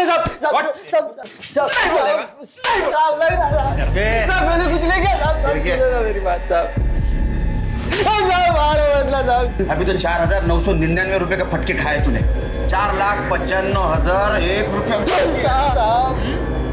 साहब ये आप क्या बोल रहे हैं साहब? साहब मैंने कुछ नहीं किया है साहब। तूने कुछ नहीं किया? सच बोल रहा हूँ साहब। तूने मनीषा का पीछा किया जब वो आरती सालवी के पास काम करती थी। बाद में वो कदम के पास काम करने गई तब भी तूने उसका पीछा किया। इतना ही नहीं तो तूने उसके साथ शादी करने की जबरदस्ती की। नहीं। जब उसने नहीं बोला तो उसको मार के खड़की गांव के कुएं में डाल दिया ताकि उसको कोई पहचान ना सके। नहीं साहब, मैंने किसी को नहीं मारा है साहब। हाँ ये बात सच है कि मैं उसका पीछा करता था, उसको एक बार मिला भी हूँ साहब, लेकिन साहब उसको मनाने के लिए, क्योंकि मुझे उसके साथ शादी करनी थी साहब। लेकिन उसने मुझसे सगाई तोड़ दी साहब, अंगूठी तक मेरे मुंह पे मारा साहब। फिर मैं उसके बाप के पास गया क्योंकि मुझे पता था कि अगर उसे कोई मना सकता है तो उसका बाप ही है। लेकिन मैं उसको ये नहीं बताया कि उसने मेरे साथ एंगेजमेंट तोड़ दी है ताकि वो अपना हाथ पीछे ना ले सके। साहब मुझे तो बस उसके साथ शादी करनी थी, बस और कुछ नहीं साहब। साहब मैं किसी को नहीं मारा है साहब, सच सच सच बोल। साहब आकर मारा साहब, मैंने कुछ नहीं किया साहब, मैंने कुछ नहीं किया साहब, मैंने कुछ नहीं किया, सच बोल रहा हूँ साहब, मैंने कुछ नहीं किया साहब। तू बोलेगा या मैं बोलूं? बताता हूँ साहब, बताता हूँ सब। मेरे को मालूम था रजनी ने मनीषा को भागने के लिए मदद की है। फिर मैंने उसको डराया, धमकाया। उसने मेरे को बताया कि मनीषा कहाँ छुपी है। फिर मैं मनीषा को मिलने के लिए वो आरती सालवी के घर भी गया। मनीषा मेरे को पिंपरी में मिली। मैं उसको बोला घर चलने के लिए, बहुत बार बोला, नहीं मानी वो। उससे तो ये भी बोला कि सुदेश के साथ की सगाई उससे तोड़ दी है साहब। मतलब तुमने मारा है ना मनीषा को? कैसे बाप हो तुम? क्या बोल रही है तू? क्या बोलती है तू? मैं क्यों मारूंगा अपनी बेटी को? सुना ना, जब तेरी बीवी तेरे ऊपर भरोसा नहीं करती तो हम करें साहब। सच में बात मारू साहब। सर नितिन का डीएनए मनीषा के फीटस से मैच नहीं कर रहा है और अरुण का डीएनए टेस्टिंग के लिए भेजा है। रिपोर्ट आने में थोड़ा टाइम लगेगा सर। सर आरती कदम के यहाँ से जॉब छोड़ने के बाद मनीषा जिस सोनाली कदम के पार्लर में काम करती थी वहाँ का एड्रेस मिल गया है सर।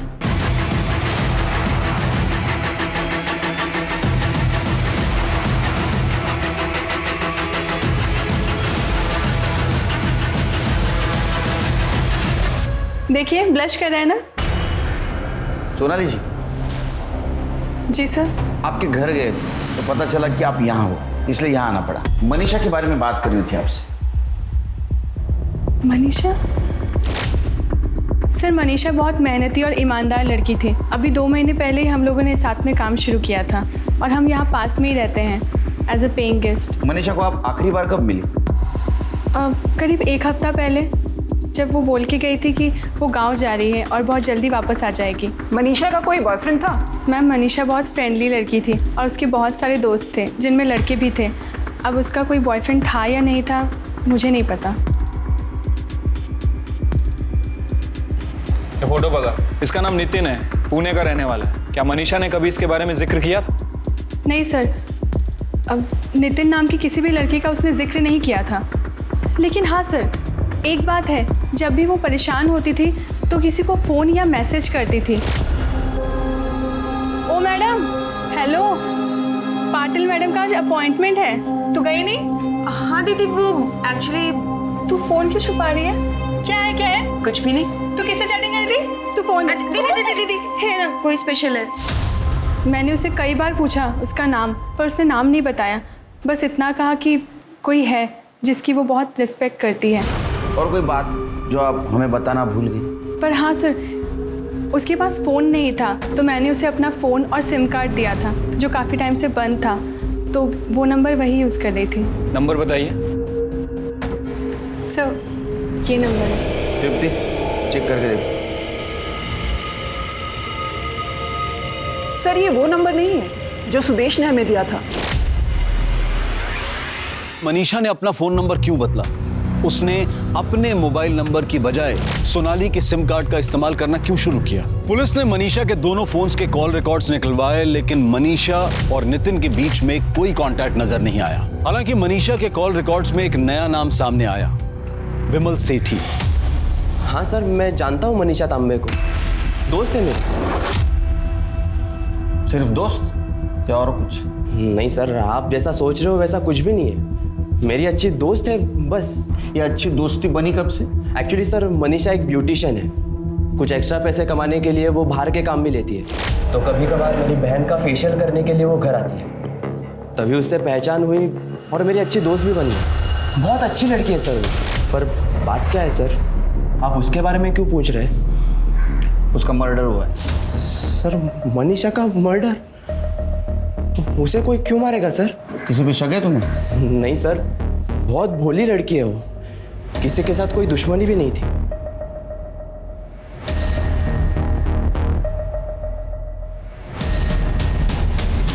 इसे पहचानते हो? इसका नाम नितिन नायक है। नहीं सर, मैंने इसे कभी नहीं देखा। क्या मनीषा ने कभी नितिन नायक के बारे में जिक्र किया? नहीं सर। मनीषा के बारे में कुछ याद आए तो हमें बता देना। मनीषा और नितिन के केस में हर एंगल चेक करने के बाद भी मनीषा और नितिन में क्या संबंध था, पुलिस ये पता करने में नाकाम रही थी। आखिरकार पुलिस को ये लगने लगा कि कहीं इन दोनों केसेस को एक साथ जोड़कर देखना उनकी भूल तो नहीं है। क्या ये दोनों केसेस अलग अलग हैं? अपने इस डाउट को क्लियर करने के लिए पुलिस ने इन दोनों केसेस को एक बार फिर शुरू से खंगाला। क्राइम स्पॉट के मोबाइल टावर रिकॉर्ड्स और उस रूट के सभी सीसीटीवी फुटेजेस को बारीकी से चेक किया गया और जो सामने आया वो रोंगटे खड़े कर देने वाला था। ये सीसीटीवी फुटेज नितिन के घर से कुछ ही किलोमीटर दूर का है। ये देखिए सर।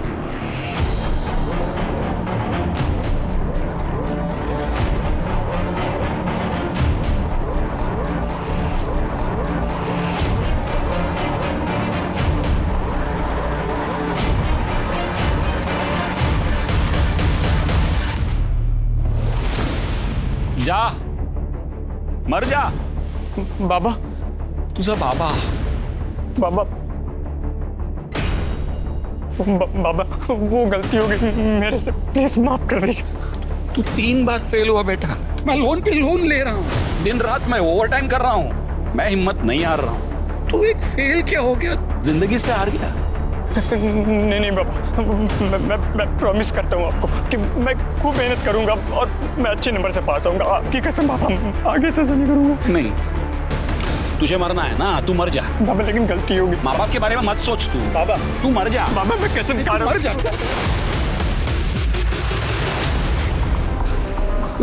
पता नहीं मुझे क्या हुआ था, अचानक से वो कुएं के अंदर गिर गया। मैंने अपनी आंखों से डूबते हुए देखा। कहते ना, औरत में आदमी से ज्यादा धैर्य होता है। तुम्हारे पत्नी के सामने उसने 3 बार सुसाइड करने की कोशिश की और तीनों बार तुम्हारे पत्नी ने उसकी जान बचाई, पर तुम पहली बार अपना धैर्य खो बैठे। बच्चे की याद में छोड़ो अभी जेल में। सर जहां मनीषा की लाश मिली वहां के मोबाइल टावर से पता चला है कि उस दिन वहां चेतन नाम के एक लड़के का मोबाइल एक्टिव था। चेतन उस एरिया का रहने वाला नहीं है सर। इतना ही नहीं सर, चेतन के कॉल रिकॉर्ड्स में एक नहीं बल्कि 2 ऐसे लोगों के नंबर मिले हैं जो मनीषा मर्डर केस के सस्पेक्ट हैं। कौन है वो दोनों? बहुत होशियारी दिखाई, बहुत दिमाग लगाया, बहुत प्लानिंग की, लेकिन कुछ फायदा नहीं हुआ। मर्डर का प्लान करते वक्त कभी भी तुम दोनों एक दूसरे से मोबाइल पे बात नहीं करते थे। इसके जरिए प्लानिंग की तुमने। मर्डर के दिन भी तुम्हारे दोनों का मोबाइल घर पे था ताकि तुम्हारा लोकेशन ना पता चले। ये तुम्हारा मोहरा था। जहाँ पे तुमने मनीषा की बॉडी फेंकी वहाँ इसका मोबाइल एक्टिव मिला। बहुत सारे प्रूफ है हमारे पास। अपने मुंह से बोलते हो क्या करड़े को बोलो? करड़े सर ये हारून की गलती है सर, इसके कहने पर हमने सब किया। अरे हाँ सर, जो इसने बोला वो हमने किया। सालो अब मासूम बन रहे हो? मैंने क्या जबरदस्ती की थी तुम पे? हाँ, लेकिन मर्डर का प्लान किसका था? तेरा ही था ना। ये मनीषा को ना छोड़ूंगा नहीं मैं। पैसे मांग रही है ना, ऐसा कुछ करना है जिससे उसे पैसे ही ना देने पड़े। सिर्फ एक तरीका है, मनीषा के पैसे वापस देने से बचने का सिर्फ एक तरीका है तेरे पास। क्या? मनीषा का मर्डर। मैंने उसे इंटरनेट से कॉल किया और पैसे लौटाने के बहाने से उसे मिलने के लिए बुलाया। पैसे? देखो बारिश हो रही है, अंदर बैठो। मनीषा आखिरी बार प्लीज।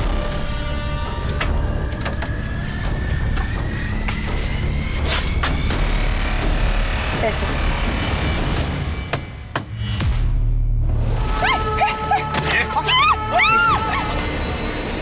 और तू रे एड़ा बन के पेड़ा खाता है। मनीषा के पेट में तेरा ही बच्चा था, पता चला है हमको। सर मैं और मनीषा एक ही गांव के थे, पिंपले गांव। ये अरुण ने उसे धोखा दिया तो वो काफी दुखी थी और मैंने उसी चीज का फायदा उठाया। मनीषा प्लीज प्लीज रोना बंद करो, रोना बंद करो प्लीज। हम एक ही गांव के हैं, एक दूसरे को अच्छी तरह से समझ सकते हैं। मुझे लगता है हमें एक दूसरे का सहारा बनना चाहिए। मैं हमेशा तुम्हारे साथ रहूंगा। बड़ी आसानी से सर वो मेरी बातों में आ गई, बहुत बोली थी।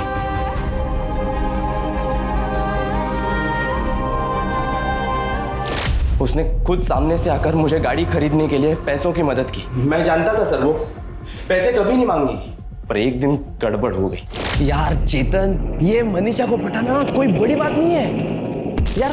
मैंने क्या किया, एक दिन उसका हाथ पकड़ा, उसको झूठी मूठी प्यार की हमदर्दी जताई। मैंने कहा कि हम दोनों एक ही गांव के हैं और दूसरे दिन भाई सीधे बिस्तर पे। वाह विमल, और तुम बोलते हो तुम दूसरों से अलग हो? मनीषा बदतमीज हो तुम। मनीषा रुको रुको रुको। मत लगाओ मुझे यार, वो मैं ऐसी ही बात कर रहा था यार। किस तरीके की बातें कर रहे थे तुम मेरे बारे में? हाँ, मैंने विश्वास किया था तुम पे और तुमने धोखा दिया है मुझे। सॉरी, मैं हाथ। मनीषा लोग सुन रहे हैं, प्लीज प्लीज। हाँ तो देखने दो ना लोगों को। तुम अभी के अभी मेरे पैसे वापस करो। मैं देता हूँ, मुझे हफ्ते भर की मोहलत दो यार। तुम सारे के सारे मर्द घटिया और एक जैसे होते हो।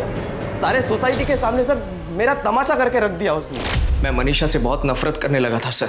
उसकी वजह से मेरी सगाई टूट चुकी थी। बर्बाद करके रख दिया था उसने मुझे। नफरत करना है ना तो खुद से करो। तुम इंसान नहीं, जानवर हो, जानवर। और तुम जैसे जानवरों को दुनिया में खुलेआम घूमने का कोई अधिकार नहीं। अब सड़ो जेल में जिंदगी भर। भरोसा करना बुरी बात नहीं है, लेकिन सतर्क रहना भी जरूरी है, क्योंकि इस मौका परस्ती के दौर में कौन किसकी पीठ में कब खंजर भोंक जाए ये समझ पाना आसान नहीं है। अब मैं अनूप सोनी आपसे विदा लेता हूं, फिर मुलाकात होगी क्राइम पेट्रोल सतर्क में एक और नए केस के साथ। तब तक अपना और अपने परिवार का ख्याल रखें, सतर्क रहें, सुरक्षित रहें और देखते रहें क्राइम पेट्रोल सतर्क। जय। क्राइम पेट्रोल के और भी दिलचस्प कहानी देखने के लिए हमारे चैनल को सब्सक्राइब करें और बेल आइकॉन दबाना न भूलें।